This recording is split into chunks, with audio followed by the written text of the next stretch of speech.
Hello friends, मैं doctor नीलम आपका अपने चैनल स्टडी एंड रिसर्च में स्वागत करती हूँ। फ्रेंड्स, आज हम स्टडी करने जा रहे हैं कुछ इम्पॉर्टेंट टेबल्स हैं जिनसे संबंधित प्रश्न आते रहते हैं।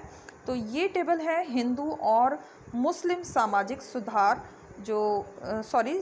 हिंदू मुस्लिम और सामाजिक धार्मिक जो आंदोलन हुए हैं उनसे संबंधित ये टेबल है।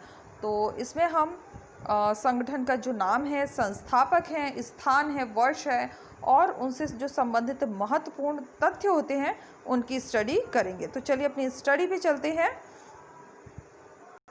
इस तरह का वीडियो पसंद आता है तो लाइक शेयर सब्सक्राइब करें। सब्सक्राइब करने के बाद बेल आइकन की घंटी को जरूर प्रेस कर लें ताकि इस तरह का वीडियो जब भी अपलोड करूं उसका नोटिफिकेशन आसानी से आपको मिल सके। तो सबसे पहले जो संगठन आता है वो है आत्मीय सभा और इसके संस्थापक थे राम मोहन राय। इसकी स्थापना हुई थी कलकत्ता में 1814 में। इसका मुख्य उद्देश्य हिंदू धर्म की बुराइयों को दूर करना और एकेश्वरवाद की स्थापना करना था। नंबर 2 पे आ जाता है ब्रह्म समाज। इसकी भी स्थापना राम मोहन राय ने की थी और इसकी स्थापना भी हुई थी कलकत्ता में, लेकिन वर्ष था 1828। इससे पहले ब्रह्म सभा के नाम से जाना जाता था। इसका उद्देश्य भी आत्मीय सभा की भांति ही था, केवल नाम में परिवर्तन कर दिया गया था। आगे देखते हैं, आ जाता है धर्म सभा।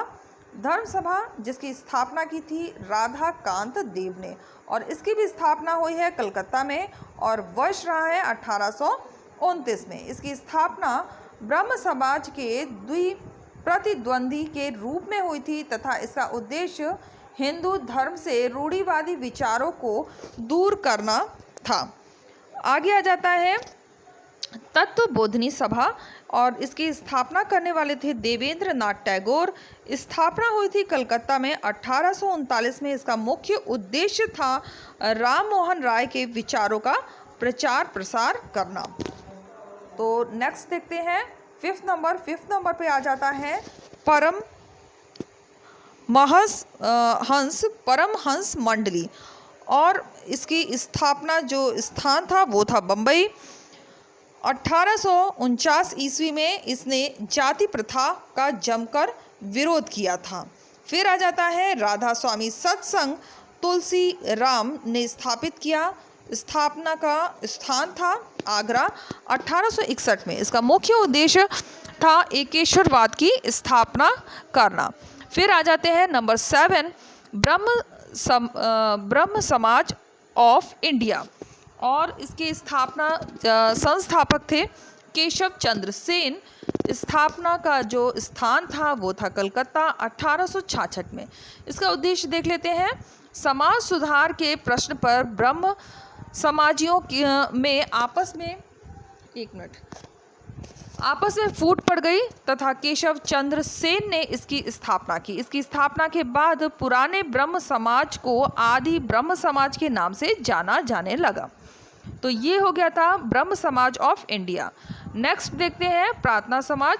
इसकी स्थापना की थी महादेव गोविंद रनाडे डॉक्टर आत्माराम पांडु रंग, जिसकी स्थापना का जो स्थान था वो था बम्बई और 1867 में इसकी स्थापना की गई। इसका मुख्य उद्देश्य देख लेते हैं। इसका मुख्य उद्देश्य था हिंदू धर्म रीतियों और विचारों में सुधार लेना और बाद में 1870 में महादेव गोविंद रनाडे तथा आर.जी. भंडारकर भी इस संस्था से जुड़ गए। नेक्स्ट आ जाता है आर्य समाज। आर्य समाज की स्थापना करने वाले थे स्वामी दयानंद सरस्वती और स्थान देख लेते हैं, ये था बम्बई में 1875 में। ये बहुत ही इम्पोर्टेंट है और बहुत प्रसिद्ध भी रहा है। इसका मुख्य उद्देश्य था हिंदू धर्म में सुधार व हिंदुओं के धर्म परिवर्तन को रोकना। नेक्स्ट आ जाता है थियोसॉफिकल सोसाइटी। इसकी हमने स्टडी डिस्क्रिप्टिव में पहले भी की थी। तो इसकी स्थापना देख लेते हैं किसने की। Madam H.P. ब्लावत्स्की और कर्नल H.S. अलकार्ट ने। और इसकी स्थापना जो हुई थी वो हुई थी न्यूयॉर्क में 1875, यानी कि जिस समय ब्रह्म समाज की स्थापना हुई उसी समय न्यूयॉर्क में आपका थियोसॉफिकल सोसाइटी की भी स्थापना हुई। तो इसका उद्देश्य हम देख लेते हैं। ये लोग 1879 ईस्वी में भारत पहुंचे और 1886 ईस्वी में मद्रास के निकट अंडयार नामक जगह पर अपना मुख्यालय बनाया। इसका मुख्य उद्देश्य प्राचीन धर्म व दर्शन को बढ़ावा देना, मनुष्यों के बीच भ्रातृत्व को बढ़ाना यानी भाईचारे को बढ़ाना था। नेक्स्ट आ जाता है साधारण ब्रह्म समाज। इसकी स्थापना आनंद मोहन बोस और विश्वनाथ शास्त्री ने की और स्थापना का स्थान रहा है कलकत्ता। स्थापना वर्ष रहा है 1878 में। समाज सुधार तथा समाज की व्यवस्था जैसे प्रश्नों पर युवकों का केशव चंद्र सेन से मतभेद हो गया और उन्होंने साधारण ब्रह्म समाज की स्थापना की। दक्कन एजुकेशन सोसाइटी, इसकी स्थापना की थी जी अगरकर पूना और 1884 में इसकी स्थापना हुई। इसका मुख्य उद्देश्य था युवकों को नए तरीके से शिक्षित करना ताकि वे बेहतर तरीके से देश की सेवा कर सकें। इंडियन नेशनल सोशल कॉन्फ्रेंस, इसकी स्थापना की थी महादेव गोविंद रनाडे ने बम्बई में और इसकी स्थापना का वर्ष देखते हैं 1887 में इसकी स्थापना हुई। इसका मुख्य उद्देश्य था भारतीय समाज में व्याप्त कुरीतियों को दूर करना तथा नारियों का कल्याण करना। नेक्स्ट आ जाता है 14 पॉइंट पे देव समाज की स्थापना की थी शिव नारायण अग्नोत्री और स्थान था लाहौर 1887। और इसका उद्देश्य हम देख लेते हैं। इसका उद्देश्य था ब्रह्म समाज की भांति तथा परंतु ब्रह्म समाजियों के विपरीत उनके अनुयायी गुरु की पूजा करते थे। फिर आ जाता है रामकृष्ण मिशन, ये भी काफ़ी प्रसिद्ध है और इसकी स्थापना की थी स्वामी विवेकानंद ने। कहाँ पर की थी? तो बेलूर में 1897 में। इसका मुख्य उद्देश्य था आत्म सुधार व समाज सुधार। सर्वेंट ऑफ इंडियन सोसाइटी, इसकी स्थापना की थी गोपाल कृष्ण गोखले। ज़्यादातर स्थापना किसने स्थापित किया था इन संस्थानों को, यही पूछा जाता है, इसलिए जो संस्थापक हैं उनके बारे में ज़रूर पढ़ें। तो यहाँ से फिर से देख लेते हैं रामकृष्ण मिशन। रामकृष्ण मिशन की स्थापना करने वाले थे स्वामी विवेकानंद और इसकी स्थापना हुई थी बेलूर में 1897। इसका मुख्य उद्देश्य आत्म सुधार व सामाजिक सुधार था। फिर आ जाता है सर्वेंट ऑफ इंडियन सोसाइटी, इसकी स्थापना की थी गोपाल कृष्ण गोखले और स्थापना का जो स्थान था वो था बम्बई 1905 में, जब बंगाल विभाजन हुआ था। अपने देश की सेवा करने के लिए विभिन्न क्षेत्रों में युवकों को प्रशिक्षण देना ही इस सोसाइटी का मुख्य उद्देश्य था। आगे देखते हैं पूना सेवा सदन, इसकी स्थापना की थी श्रीमती रमाबाई रनाडे और जी के देवधर ने। स्थापना का स्थान पूना और स्थापना वर्ष रहा है 1909। इसका मुख्य उद्देश्य था नारी कल्याण के लिए कार्य करना। आगे देखते हैं सोशल सर्विस लीग, इसकी स्थापना की थी M.N. जोशी और स्थान रहा है बम्बई 1911 में। आगे है सेवा समिति H.N. कुंजरू इलाहाबाद और वर्ष रहा है 1914। इसका मुख्य उद्देश्य प्रकृति विवादों के समय सामाजिक कार्य करना, शिक्षा को बढ़ावा देना था। 20वां आ जाता है संस्था का नाम सेवा समिति बॉय स्काउट और स्थापना करने वाले थे श्री राम वाजपेयी और स्थापित किया था इन्होंने बम्बई में 1914 में। इसका मुख्य उद्देश्य था बॉयज स्काउट आंदोलन का पूर्णतः भारतीयकरण करना। आगे देखते हैं, इसमें दिया भी है सेवा समिति boy Shri Ram Vajpayee scout association, इसका पूरा नाम था। फिर वुमेन्स इंडियन एसोसिएशन, इसकी स्थापना हुई थी मद्रास में 1923 में। स्थापना किसने की थी इसके बारे में जानकारी यहाँ नहीं है। फिर आगे देखते हैं इसका उद्देश्य। इसका मुख्य उद्देश्य था भारतीय महिलाओं का कल्याण करना। 1926 ईस्वी में यह संस्था प्रति वर्ष एक अखिल भारतीय महिला सभा का आयोजन करती थी। आगे देखते हैं रहनुमाई दादा भाई मज दयासन सभा नौरोजी, रहनुमाई या मजदयासन सभा यानी पारसियों का धर्म सुधार संगठन। तो थोड़ा सा प्रोनाउंसिएशन में मुझे दिक्कत हो रही है, लेकिन आप स्क्रीन में इसे देख सकते हैं। रहनुमाई मजदयासन सभा पारसियों का धर्म सुधार संगठन, और इसकी स्थापना की थी दादा भाई नौरोजी एस बंगाली एवं अन्य ने, और स्थापना हुई थी इसकी बम्बई में 1851 में। इसका मुख्य उद्देश्य था जरथुस्त्र धर्म में सुधार तथा पारसी औरतों को आधुनिक बनाना। आगे आ जाता है, अभी तक हमने पढ़ा हुआ है कि हिंदू सामाजिक धार्मिक आंदोलन के बारे में। अभी यहाँ हम देखेंगे मुस्लिम सामाजिक धार्मिक आंदोलन के बारे में। तो सबसे पहला जो संगठन आता है वो आ जाता है दार उल उलूम। तो इसके संस्थापक थे मौलाना हुसैन अहमद एवं अन्य, और स्थान था देवबंद, और वर्ष था 1866। उद्देश्य देख लेते हैं, इस्लाम को पुनर्जीवित करना तथा मुस्लिमों की नैतिक व बौद्धिक स्थितियों में सुधार करना। इसके संस्थापक ने इस्लाम की उदार व्याख्या की, परिणाम स्वरूप इसके अनुयायियों में राजनीतिक चेतना पनपी। मौलाना अबुल कलाम आज़ाद इसी संस्था के अनुयायी थे। नेक्स्ट आ जाता है नाद वाह उल उलेमा, और इसके संस्थापक थे मौलाना शिबली नुमानी एवं अन्य। स्थान था लखनऊ 1896 में। इसका मुख्य उद्देश्य था मुस्लिम शिक्षा प्रणाली में सुधार, धार्मिक विज्ञान का विकास, मुसलमानों के नैतिक विकास में सुधार तथा इस्लाम के अंदर ईश्वर परक मतभेद को समाप्त करना।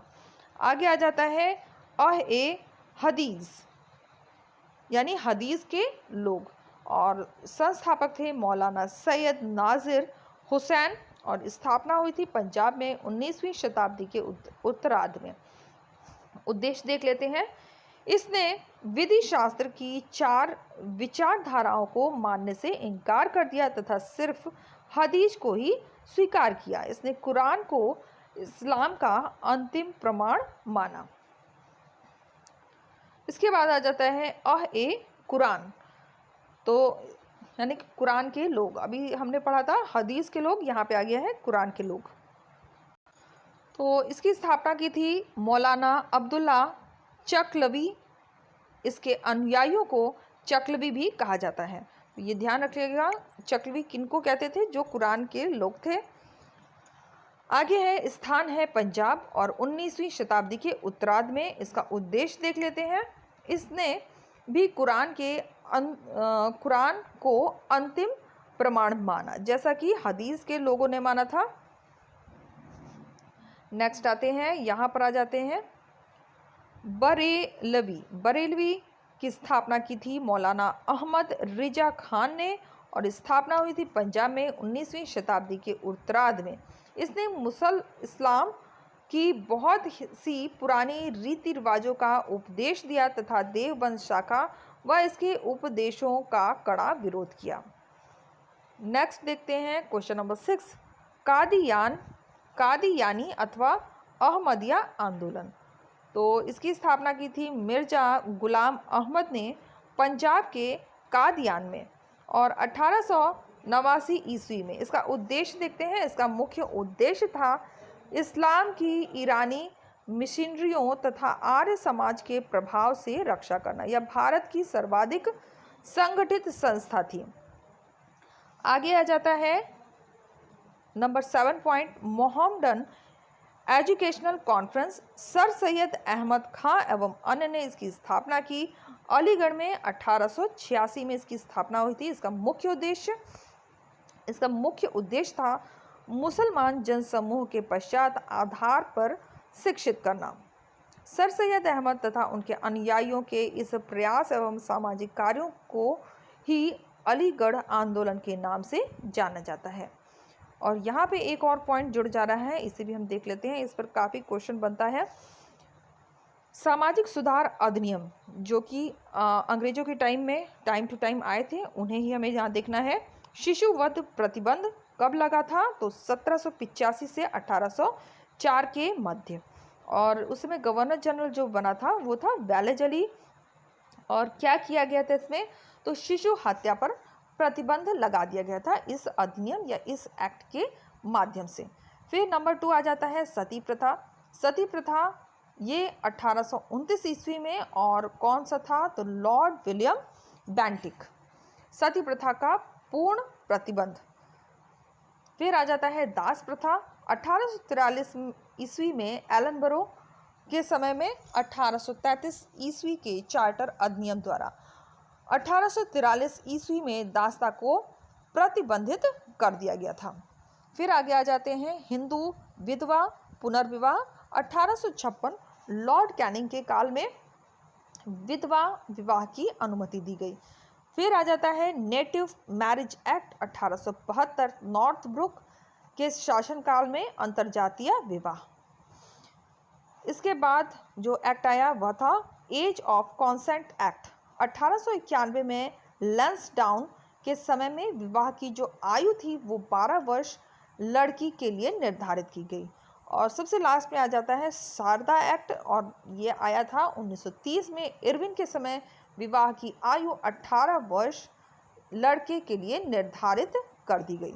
तो ये बहुत ही इंपॉर्टेंट फैक्ट है और इनसे क्वेश्चंस अक्सर करके बनते रहते हैं। तो आज हम केवल इन्हीं की स्टडी करेंगे और यहाँ हमारी स्टडी कंप्लीट हो जाती है। आगे हम कल डिस्क्रिप्टिव वे में ही स्टडी करेंगे। तो फ्रेंड्स, यहाँ हम आ गए हैं अपनी प्लेलिस्ट में। यहाँ पर आप देख सकते हैं, अगर नेट की आप तैयारी करना चाहते हैं तो यहाँ पर आपको उसके ओल्ड पेपर, टीजीटी पीजीटी के ओल्ड पेपर, बहुत सारे ओल्ड पेपर यहाँ पर आपको मिल जाएंगे। इसके अलावा प्रैक्टिस सेट भी अवेलेबल है। तो इन वीडियोज़ को अगर आप देखना चाहते हैं तो आप डिस्क्रिप्शन बॉक्स में जाएं, वहाँ पर प्लेलिस्ट क्रिएट किए हुए हैं और लिंक दिया गया है। लिंक के माध्यम से आप इन सभी वीडियोज़ को देख सकते हैं। उम्मीद है आपको वीडियो पसंद आएगा। वीडियो पसंद आता है तो लाइक शेयर सब्सक्राइब करें। सब्सक्राइब करने के बाद बेल आइकन की घंटी को जरूर प्रेस कर लें, ताकि इस तरह का वीडियो जब भी अपलोड करूं उसका नोटिफिकेशन आपको आसानी से मिल सके। Okay friends, take care and bye bye.